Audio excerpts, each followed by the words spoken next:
A powerful and emotional speech there from former Treasurer Josh Frydenberg. He has not held back. He says this has been a stain on our country. He says he's there to mourn, but also to warn. He wants the Prime Minister to stand up and step up and take leadership on this, to eradicate the hate in our country. He says he doesn't care about religion. He cares about Australian values and Australian democracy. He wants hate preachers eradicated, saying there has clearly been security failures and that Australia will never be the same, finishing there on some powerful words, saying we are all targets. It was an incredibly long but powerful speech from one of Australia's most prominent Jewish political figures, Josh Frydenberg. Let's bring in now Political Editor Andrew Clennell for his reaction on this. Andrew, this pressure is continuing to mount on Anthony Albanese. Well, he's filled the void there in terms of leadership, Josh Frydenberg, in a sense, hasn't he? I mean, Anthony Albanese, Holly, could go down there and give a speech. He might be booed, but John Howard was roundly booed when he went after the Port Arthur massacre and spoke to farmers and wearing a bulletproof vest. So these are the things you have to do. He could go down there and give a speech showing support for the Jewish community, and Josh Frydenberg, I guess, has seized on that. And I'm not saying for a second that you know, his sentiments aren't completely passionate and heartfelt, and you can see that there in these amazing pictures of him weeping as he lays flowers down.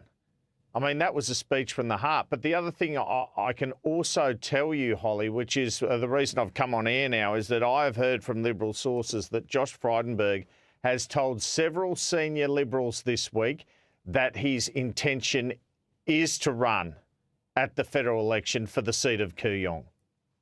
And I wonder if this horrible terrorist massacre hasn't been the clincher in his decision to do that.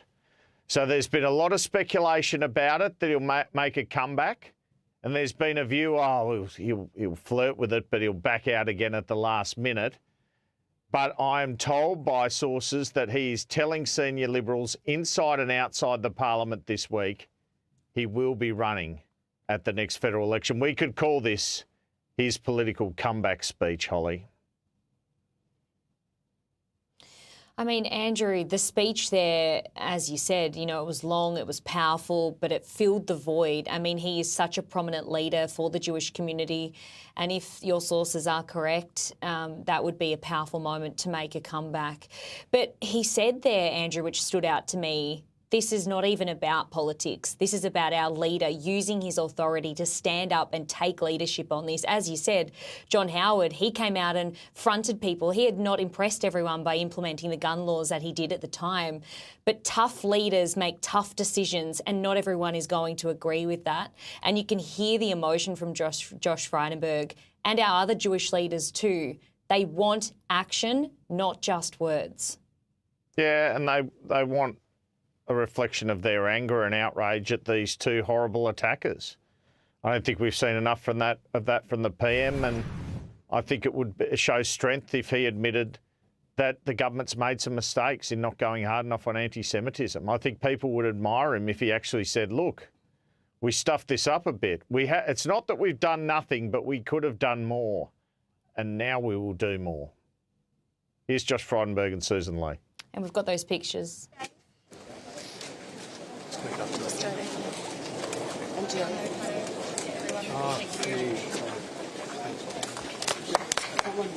So there you go. I mean, it really is stark here that you've got 15 Australians killed at this site, and you've got half the shadow cabinet, the opposition leader, the former federal treasurer, and you haven't got a Labor person in sight. You haven't got a government person in sight. We've had, the State Health Minister and the State Premier have been down there. They're Labor, but from a federal point of view, Anthony Albanese visited for about 8 minutes. Tony Burke got booed off the joint. I'm not even sure if any other ministers have been down there. And I think the people of Bondi and the Jewish community, many of them would welcome the federal leaders and federal ministers down there, and I think they should consider going down there. I mean, you risk a bit of booing. Well, it's not like risking a high-powered gunshot, is it?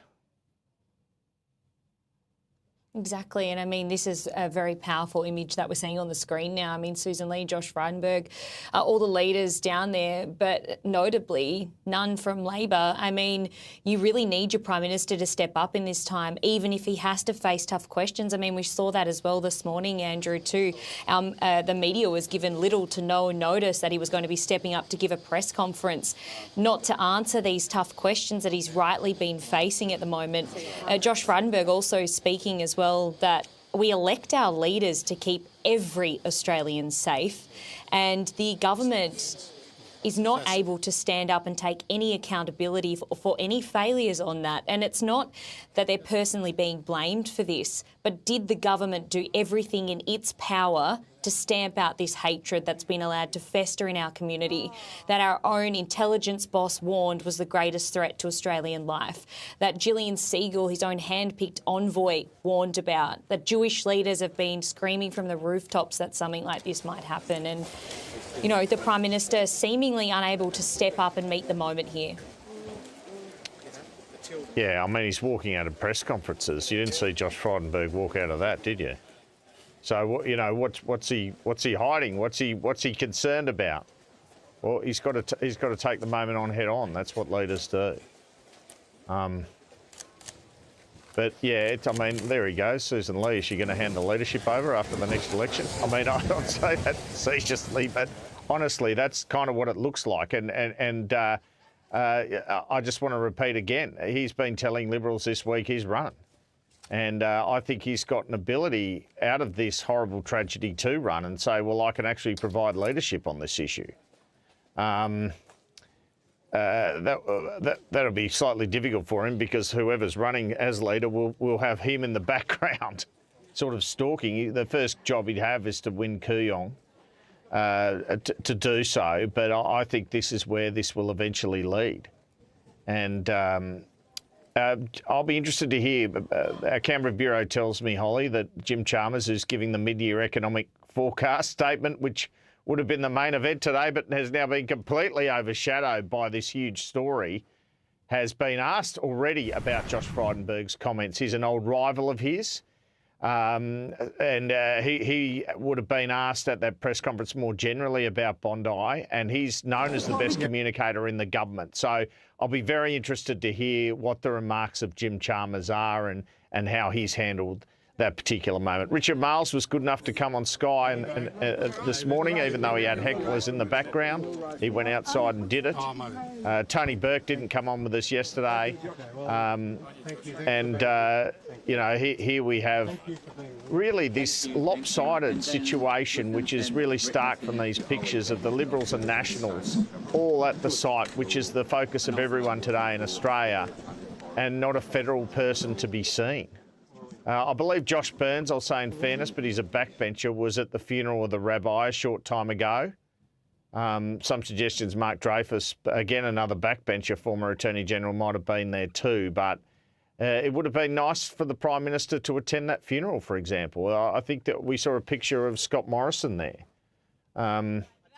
If you're going to if you're going to say you support the Jewish community, you need to show that you support that community in the face of Australia's worst terror attack as well.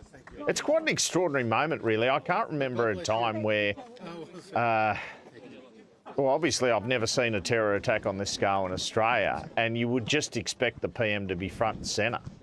And yeah, he's around, you know, he's given a press conference a day, he's made sure he's in Sydney, he's visited family of victims, he's visited the hospitals. But there's no concrete plan for action. There's no plan to recall Parliament next week to pass laws, and there's no real substantial visit to the site. And I think until he does all those things, there'll be calls for him to do so. And the longer he leaves it, the worse it gets politically for him.